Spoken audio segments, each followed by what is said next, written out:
اکثر ایک چیز پوچھی جاتی ہے کھانے کے بعد پانی پینا.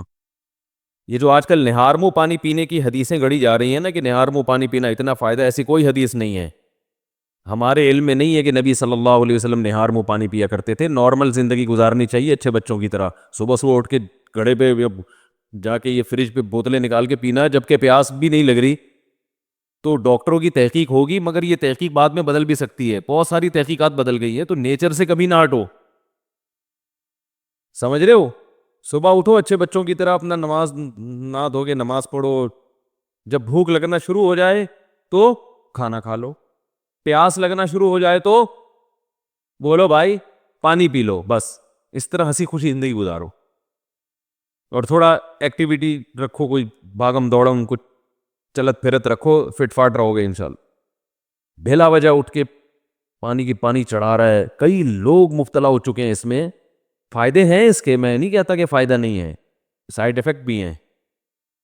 جو بھی کام آپ ایک نیچرل لائف سے ہٹ کے کرو گے نا، اس کے جہاں فائدے ہوں گے وہاں کچھ ایسے نقصان ہو رہے ہوں گے جو آپ کو بعد میں پتہ چلیں گے.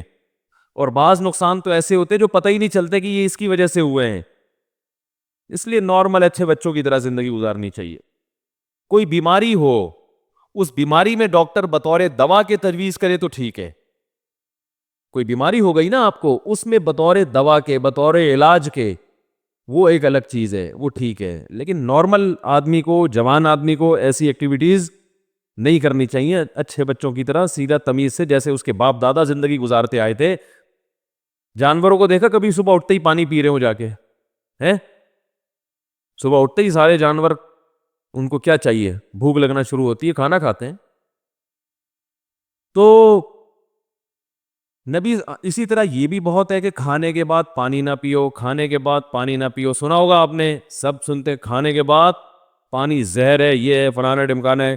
اس بارے میں کچھ لوگ حدیثیں بھی بیان کرتے ہیں. نبی صلی اللہ علیہ وسلم کی سیرت جب ہم دیکھتے ہیں تو آپ صلی اللہ علیہ وسلم نے کھانے کے بعد پانی پیا بھی ہے. عمل سے بھی ثابت ہوتا ہے کہ پانی پیا ہے. اور نبی صلی اللہ علیہ وسلم نے جو قولی حدیث ہے اس سے بھی پتہ چلتا ہے کہ کھانا اور پانی ساتھ ساتھ ہیں. ابھی آدھا کلپ نہ بنانے، پورا ہونے دیں، تو ایسا نہ آدھا کاٹ کے پیش کر دے. دیکھو حدیث میں آتا ہے رسول اللہ صلی اللہ علیہ وسلم گھر سے نکلے، شدید بھوک تھی آپ کو، شدید بھوک، پریشان ہو کے گھر سے نکلے. حضرت ابو بکر ملے، کیا مسئلہ ہے؟ ان کے ساتھ بھی یہی مسئلہ تھا، بھوک کی شدت نے پریشان کر دیا. حضرت عمر کا بھی یہی مسئلہ، بھوک کی شدت نے پریشان کر دیا. یہ تینوں اصحاب جا رہے ہیں. ایک صحابی نے کہا دعوت کی ان کی، اپنے باغ میں لے کر گئے، تر کھجوریں سامنے لا کے رکھیں. آپ صلی اللہ علیہ وسلم نے ان کھجوروں کو تناول فرمایا اور فرمایا ان نعمتوں کے بارے میں ہم سے قیامت کے دن سوال ہوگا. اور وہ کھجوریں آپ نے کھانے کے بعد کنویں کا میٹھا پانی پیا اور سیر ہو گئے. پانی پینے کا مزہ ہی کھانے کے بعد ہے. نہیں آ رہی سمجھ؟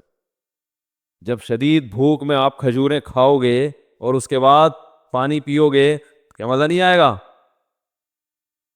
کھجوریں کھا لیں، اب پیاس لگ رہی ہے آپ کا، نہ کھانے کے 3 گھنٹے کے بعد پانی، 2 گھنٹے کے بعد پانی، وہ بہت مصیبت ہے بھائی. یہ نیچر ہے، کھاتے ہی پانی پینے کا دل چاہتا ہے. اور ایک اور حدیث سنا دیتا ہوں. آپ صلی اللہ علیہ وسلم نے فرمایا معدے کے 3 حصے کرو، ایک حصہ کھانا، ایک حصہ پانی، ایک حصہ ہوا.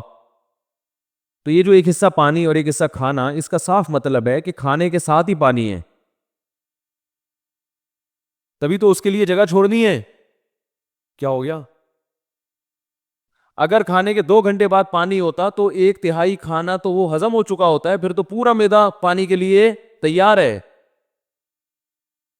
تو دونوں حدیثوں کو ملائیں تو رزلٹ کیا سامنے آئے گا کہ کھانا پانی قرآن میں کیا ہے؟ کلو واشربو، کھاؤ اور پیو، کھاؤ اور پیو. تو کھانا پینا کٹھا ہے.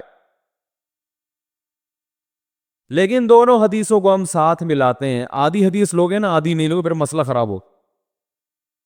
دونوں کو ساتھ ملاتے ہیں. ایک حدیث میں آ رہا ہے کھانے کے بعد آپ نے پانی پیا اور کھجور کے بعد، جس میں عام طور پہ منع کیا جاتا ہے، اور دوسری حدیث میں آ رہا ہے کہ 1/3 کھانا 1/3 سانس لینے کے لیے جگہ اتنا بھر کے کھاتے ہیں کہ سانس ہی نہیں آ رہا ہوتا، وہ پھیپھڑوں کی جگہ نہیں مل رہی ہوتی پھولنے کے لیے، اور 1/3 پانی.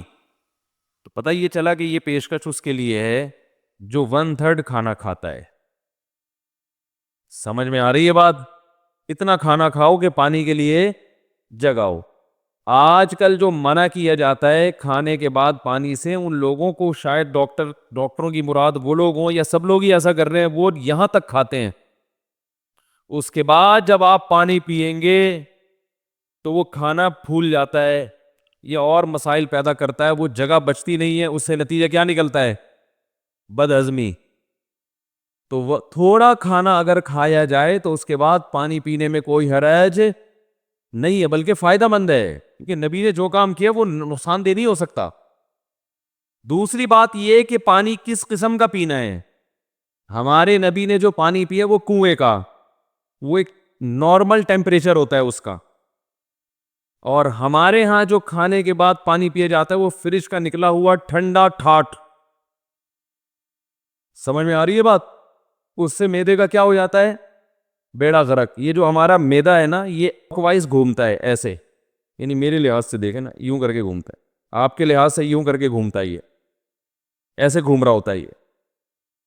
تو جب آپ ٹھنڈی ٹھاٹ چیز پانی اس میں ڈالتے ہو تو اس کی جو گھومنے کی حرکت ہے وہ سست ہو جاتی ہے، اور وہ جو کھانا ہے وہ مختلف قسم کے کھانچوں میں پھنس جاتا ہے. ٹھیک ہے نا؟ جیسے ایک چیز گھوم رہی ہو نا، کوئی چکی ہے جو اپنے گھوم رہی ہے، پیس رہی ہے، تو ظاہر ہے فرق پڑتا ہے نا، اس کی رفتار سلو ہو جائے تو معدے کی رفتار ٹھنڈے ہونے کی وجہ سے کیا ہو جاتی ہے؟ تو اس سے قبض ہوتا ہے اور درجنوں بیماریاں پیدا ہوتی ہیں. تو پانی کھانے کے بعد پی سکتے ہیں آپ، بشرطے کہ کھانا آپ نے تمیز سے کھایا ہو اور پانی کا ٹیمپریچر بہت زیادہ کم نہ ہو، ٹھنڈا پانی نہ ہو. سمجھ رہے کہ نہیں سمجھ رہے؟ تو اس بارے میں جو حدیثیں پیش کی جاتی ہیں نا کھانے کے بعد پانی نہ پینا، وہ صحیح نہیں ہے.